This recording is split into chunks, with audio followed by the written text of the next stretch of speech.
Je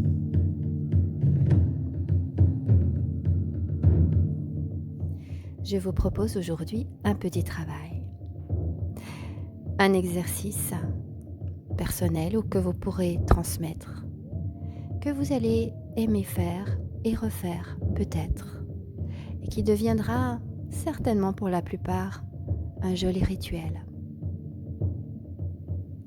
C'est un rituel chamanique qui m'a été transmis par une chamane du fin fond de la Sibérie, dans la région de la Touva. Mais avant de vous proposer cet exercice, je vais vous parler des chamans. Je vais vous expliquer ce qu'est un chaman, surtout pour les personnes qui ne connaissent pas trop et qui pourraient peut-être être un peu effrayées par ce mot, ce nom un peu mystérieux. Le chaman est à la fois sage, conseiller, thérapeute, guérisseur et voyant.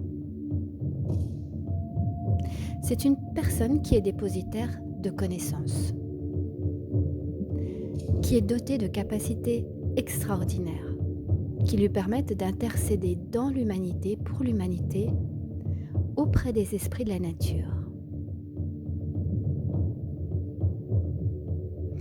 On rencontre un chaman dans toutes les sociétés traditionnelles, que ce soit au fin fond de l'Amazonie, en Amérique du Nord, au cœur de l'Afrique.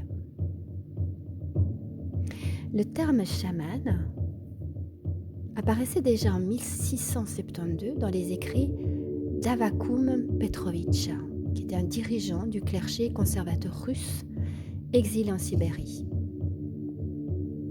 Ce terme provient du Tungouz, chaman. Ce mot est d'origine sibérienne et est utilisé pour désigner une personne dotée de capacités extraordinaires, lui permettant de relier le monde des humains à celui des esprits. Pour d'autres tribus, le chaman est l'intermédiaire entre le monde des humains et des esprits de la nature. Par ailleurs, le mot chaman signifie celui qui sait, donc celui qui détient les connaissances.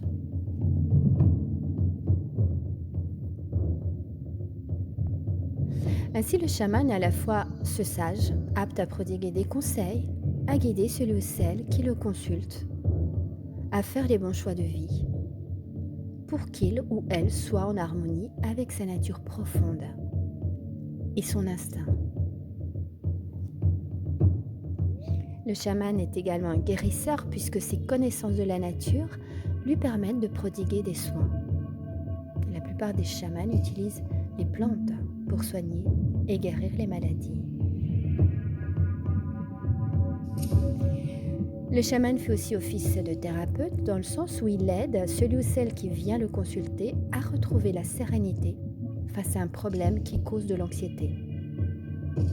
En quelque sorte, il guérit l'âme en quête de sérénité. Dans la tradition chamanique, tout déséquilibre dans notre réalité matérielle et physique trouve son origine dans les réalités plus subtiles.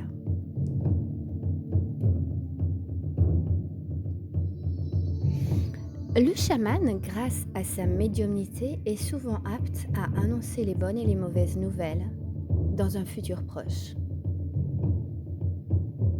Pour le profane, le chaman est à la fois sage, thérapeute, conseiller, guérisseur et voyant. Mais pour les initiés, ce dépositaire des connaissances culturelles de sa tribu est le spécialiste des états modifiés de conscience. Il peut voyager entre le monde physique et le monde astral des esprits. Il peut alors communiquer avec les entités, normalement invisibles au commun des mortels.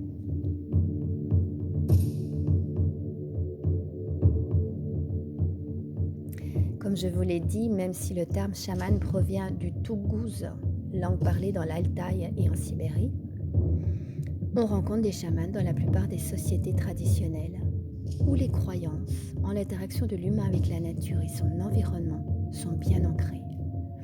C'est ainsi qu'on peut observer la présence de ces chamans non seulement en Sibérie, mais dans toutes les zones géographiques environnantes, allant de la Chine au Japon, en passant par la Corée, et également trouver des chamans bien ancrés chez les Amérindiens, les Indiens d'Amazonie, certaines tribus d'Afrique, chez les aborigènes d'Australie. Bref, aux quatre coins de la Terre. Et pour cause, dans les sociétés traditionnelles, la communion avec la nature est au cœur de toutes les croyances. L'équilibre entre le physique et le psychique est la base de toute existence. Pour comprendre la place du chaman dans la société traditionnelle, il suffit de revenir sur la définition du chaman, qui est à la fois le sage, qui prodigue des conseils, le guérisseur qui soigne les maladies, le thérapeute qui apaise les âmes en quête de quiétude, et le voyant qui rassure les cœurs angoissés face à un avenir incertain. Le chaman garantit en quelque sorte l'équilibre au sein de la communauté, en cumulant des rôles essentiels dans le bon déroulement de la vie en société. Et parce que le chamanisme inclut également l'influence de la culture, il est difficile d'affirmer l'unicité du chamanisme. Les rituels et les pratiques sont très différentes d'une région à l'autre. Mais le principe reste le même, la communion avec la nature, la communion avec l'univers et également la communion avec les esprits. Le chamanisme n'est pas une religion. Pourtant, sa pratique s'étend sur toutes les régions du globe. Il repose sur la connaissance de la nature et des esprits qui l'habitent. Pour le chaman, le monde ne se limite pas à l'univers visible et à l'homme, mais aussi à qui lui est étroitement lié et à son environnement. La prise de conscience concernant la préservation de la nature, le chamanisme peut apporter plus que jamais des réponses à nos problèmes contemporains.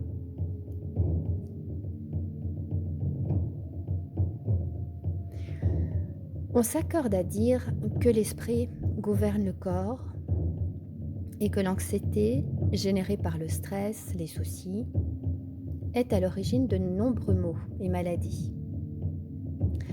Pour avoir un corps en bonne santé, il faut faire en sorte que nos actions soient en accord avec nos principes.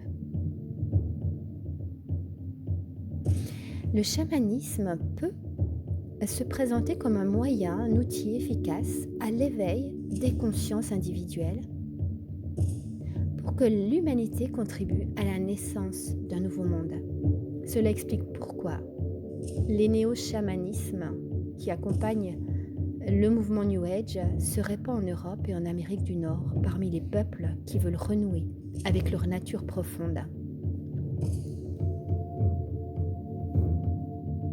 Est-ce que tout le monde peut devenir chaman ? On va dire que oui. Tout le monde pourrait devenir chaman puisque le chamanisme est basé sur la capacité à développer son ressenti, à l'aptitude à écouter l'univers. Et même si la pratique du chamanisme s'apprend et s'acquiert avec l'expérience, certaines personnes sont prédisposées à devenir des chamans plus que d'autres. Ce sont les personnes qui ont des dons de médiumnité et qui ont la capacité d'entendre ou de voir des entités des esprits. D'une part. D'autre part, des personnes qui ont un degré d'empathie élevé et qui peuvent ressentir les émotions de leurs proches comme si elles le vivaient en personne. D'autres personnes qui ont ces facultés sont aussi des personnes qui ont le don de guérisseur ou qui l'ont eu dans une précédente vie. Il y a aussi ceux qui ont le sentiment de ne pas appartenir à un monde bien défini parce qu'ils sont des passerelles entre le monde des humains et des esprits de la nature.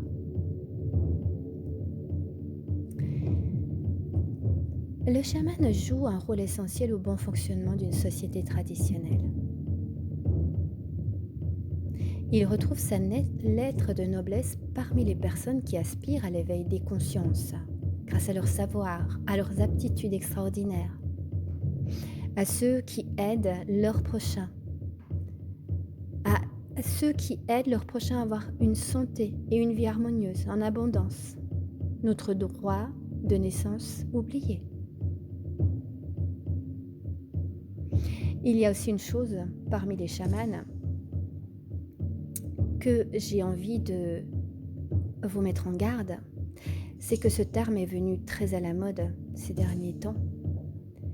Et beaucoup de personnes se prétendent être chamanes. Alors, aussi bien, je vous ai dit que tout le monde pouvait devenir chaman. Et c'est aussi un travail que je vous propose dès la prochaine méditation. On va travailler une méditation, un premier pas pour réveiller un peu le chaman en nous. Réveiller le chaman en nous, ça ne veut pas dire quelque chose d'extraordinaire, c'est simplement se rapprocher de cette sagesse, de cette bienveillance qui nous habite tous, de pouvoir, par plusieurs paliers, retrouver un peu cet état d'être qui nous habite, ce chaman en nous, que l'on pourrait dire aussi éveiller le Bouddha en nous ou éveiller notre côté divin ou éveiller le Jésus en nous. Voilà, c'est tous des termes qui finalement se rapprochent tous du même but, hein, cet éveil de la sagesse, de la bienveillance et de l'amour, tout simplement. Alors je voulais vous mettre en garde sur ce mot chaman, car il y a beaucoup maintenant de thérapeutes ou de personnes qui se prétendent thérapeutes et qui prétendent être des chamans et qui n'en sont pas. Et c'est facile de les reconnaître. En principe, le chaman ne va pas se vanter qu'il est chaman. Ça, c'est la première des choses. Une personne qui vient vers vous et vous dit « Oh, je suis chaman, je vais pouvoir te faire ça et ça et ça et ça ». Déjà là, tournez les talons et partez ailleurs. C'est déjà un mauvais signe. En général, un chaman ne se vante pas. C'est des personnes qui ne parlent pas beaucoup, qui restent très discrets, qui connaissent leur pouvoir et qui n'ont pas besoin de l'éparpiller, de l'étaler sur les médias ou sur les réseaux sociaux. Voilà. Et deuxièmement, ce sont des personnes aussi qui vont vous proposer un travail, qui vont vous proposer de faire des choses moyennant de l'argent. Donc là aussi, méfiez-vous, il y a beaucoup qui utilisent ce terme de chaman à des fins professionnelles et pour gagner de l'argent. Alors il y a les vrais chamans et vous le ressentez tout de suite dans sa façon d'être, dans sa façon de parler. Un chaman n'est pas vulgaire, n'utilisera jamais des mots, des gros mots. Et également, les chamans n'auront pas des propos négatifs. Toujours se plaindre, à toujours se critiquer ou à toujours... quelqu'un qui vous dit qu'il est chaman et qu'après a des conversations où remet en cause tout le système, ça va pas, il n'y a jamais rien qui va. Je doute un petit peu de leur côté chaman. Donc voilà, faites attention à ce genre de personnes. J'en viens à ce petit rituel que j'ai reçu, que j'ai pratiqué avec cette chamane au fin fond de la Sibérie et que j'ai vraiment envie de partager et que j'ai vraiment envie que vous partagiez à votre tour, à vos enfants, à vos connaissances, à vos parents. C'est quelque chose de très fort, de très puissant et qui est un moyen d'exprimer notre gratitude à la nature. Quand nous partions nous promener, avant chaque balade, notre chamane préparait un petit baluchon avec un peu de pain, des noix, des petits gâteaux, un peu d'eau. Et elle fermait avec beaucoup de conscience ce petit baluchon et l'emportait avec nous en promenade. Chaque pas de notre promenade était comme une méditation. Il y avait une prise de conscience sur chacun de ces pas qui se posaient sur le chemin. Et il y avait une forme très présente de respect pour ce pas qui venait fouler le chemin, qui venait fouler l'herbe ou la forêt où nous nous baladions. Et à un moment donné, la chamane ouvrait son petit baluchon et sur un tronc d'arbre, sur un petit caillou, sur le sentier, au creux le tronc d'un arbre, elle venait déposer une petite noix, un petit morceau de pain, un petit gâteau, avec chaque fois beaucoup de conscience dans le geste et une forme de respect et de gratitude en posant ce petit morceau de nourriture. C'était comme un échange entre le fait de pouvoir emprunter un sentier dans la forêt et de dire merci. Merci de pouvoir me prêter ce sentier. Merci de me laisser pénétrer dans ta forêt. Donc elle s'adressait vraiment à la nature, aux arbres qui étaient là. Et ce geste de placer de la nourriture dans chaque petit tronc d'arbre ou chaque petite pierre, c'était aussi apporter une nourriture aux êtres de la nature et de la forêt. Donc un très bel échange, un très beau geste où les animaux de la nature pouvaient évidemment venir se nourrir également. Les petits oiseaux, les écureuils, les petits renards, etc. Donc un très bel échange. Et je pense que c'est aussi une façon de se rendre compte ou de prendre conscience que rien nous est dû, rien n'est acquis et qu'il fait bon parfois se dire qu'on peut dire merci, qu'on peut exprimer notre gratitude. Voilà, donc je vous invite ces prochains jours, soit sur votre balcon, soit dans votre jardin autour de vous. Et pour ceux qui ont plus de chance, qui ont un petit sentier de forêt et qui peuvent aller faire une petite balade, préparez votre petit baluchon, observez chacun de vos pas, prenez conscience de la terre au-dessous de vous. Faites cette prochaine petite balade comme étant une méditation, une balade en conscience. Et à chaque fois que vous déposerez les petits trésors de votre baluchon sur un tronc d'arbre, sur un petit caillou, faites-le avec beaucoup de respect, en exprimant votre gratitude pour cette magnifique nature qui nous donne tellement. Voilà, bonne balade et bon rituel à vous. Namasté. Les chamans disent Ao. Alors,